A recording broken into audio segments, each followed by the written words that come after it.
Hi అండి. ఈరోజైతే నేను ఒక వెరైటీ లడ్డు అయితే చూపించేస్తున్నా అండి. ఇది చాలా హెల్దీ, చలవ కూడా చేస్తుందండి.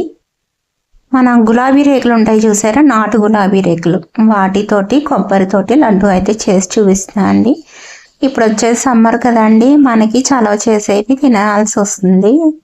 ఎలా అయినా డీహైడ్రేషన్ అవుతుంది కదా, ఇలా లడ్డూలు చేసి పెడితే పిల్లలకి ఐరన్ లోపం కూడా ఉండదు, చలవ కూడా చేస్తుంది.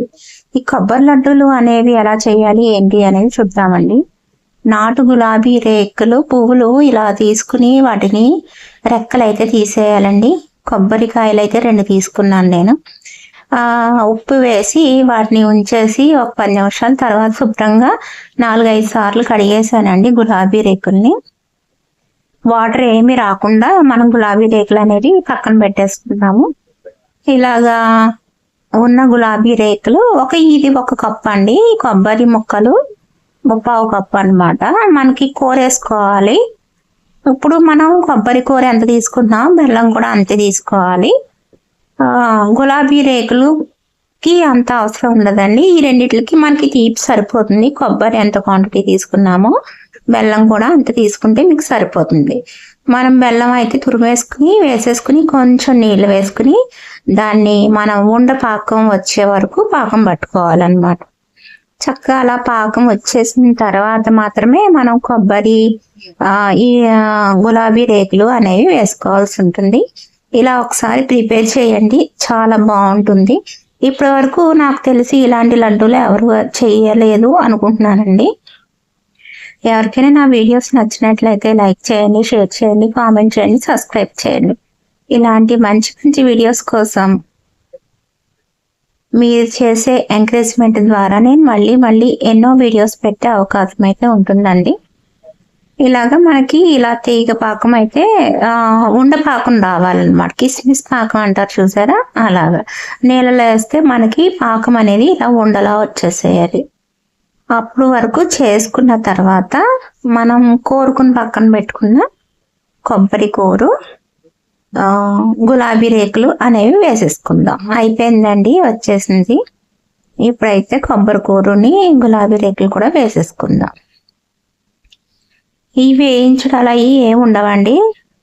మనకి నేతితో కూడా పెద్దగా పని ఏమి ఉండదండి. నెయ్యి అవసరం ఉండదు, నూనె అవసరం ఉండదు. ఓన్లీ బెల్లం, కొబ్బరి, గులాబీ పూలు. ఎందుకంటే కొబ్బరిలో ఆల్రెడీ ఆయిల్ ఉంటుంది కాబట్టి మనం నెయ్యి, నూనె వేయాల్సిన అవసరం ఉండదు.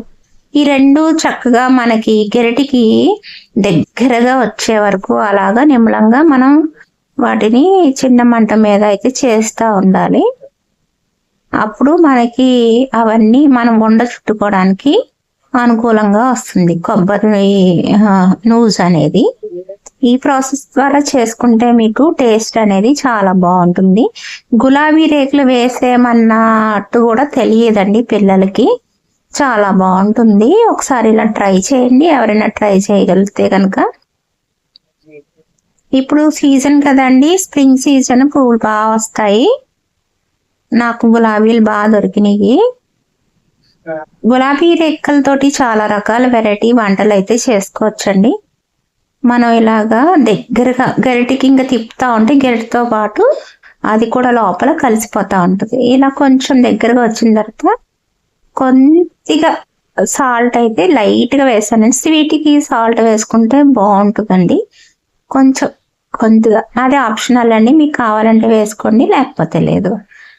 బాగా దగ్గరగా రావాలండి. ఇక మనకి ఇలా పాకం అనేది బాగా ఉండలా చుట్టేసుకుని ఇంకా అడిగంటేస్తూ ఉంటుంది అనమాట. అప్పుడు తీసేసి వేరే ప్లేట్లోకి పెట్టేసుకుని చల్లారి పెట్టుకున్న తర్వాత ఉండల కింద చుట్టేసుకోవడమండి. అంతే, అయిపోతుంది కొబ్బరి గులాబీ లడ్డు అనేది. తినడానికి కూడా చాలా బాగుందండి. ఇప్పుడు నేను ఫుడ్ కలర్ వేసానండి, అది ఆప్షనల్, మీకు కావాలంటే వేసుకోండి, లేకపోతే లేదు. అంటే చూడడానికి బాగుంటుంది కదా అని వేసాను, కానీ పెద్దగా ఏం తెలియలేదు కలర్ వేసినట్టుగా. అదైతే నేను చెప్పేస్తున్నాను అండి. సో ఇప్పుడు మనం చల్లారి పెట్టేసుకుందాము. వీటిలో కావాలంటే మీకు డ్రై ఫ్రూట్స్ అవి వేసుకుంటే వేసుకోండి. నేనైతే ఇంకేం వేయట్లేదండి. దీన్ని చల్లారి పెట్టుకున్న తర్వాత ఉండలు అయితే చుట్టేస్తానండి. టేస్టీ టేస్టీ కొబ్బరి గులాబీ లడ్డూలు అయితే రెడీ అయిపోయినాయి. Thank you for watching.